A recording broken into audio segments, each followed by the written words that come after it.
மறைந்த முன்னாள் பாராளுமன்ற உறுப்பினர் அமரகீர்த்தி அத்துக்கோரளவை நினைவுகூரும் 2 நினைவேந்தல் நிகழ்வுகள் இன்று ஏற்பாடு செய்யப்பட்டிருந்தன. நாரஹென்பிட்டி அபயாராம விஹாரையில் நினைவேந்தல் நிகழ்வு நடைபெற்றது.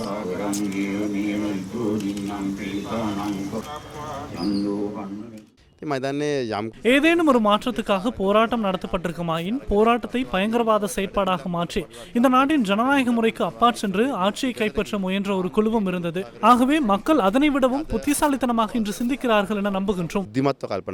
முன்னாள் பாராளுமன்ற உறுப்பினர் அமரகீர்த்தி அத்துக்கோரல அவரது பாதுகாப்பு உத்தியோகத்தர் கொலை செய்யப்பட்ட நிட்டம்புவ நகரிலும் நினைவேந்தல் நிகழ்வொன்று நடைபெற்றது. நாட்டுக்காக நேர்மையாக மஹிந்த ராஜபக்ச முகாமின் பிரதிநிதியாக முன்னிற்கின்றோம். அந்த முகாமுக்கு ஒத்துழைப்பு வழங்கும் நாட்டின் ஆசிரியர்கள், அதிபர்கள் எம்முடன் இணைவார்கள். நாம் மீண்டும் அரசாங்கத்தின் உதவியுடன் நாட்டுக்கு நியாயத்தை வழங்குவோம்.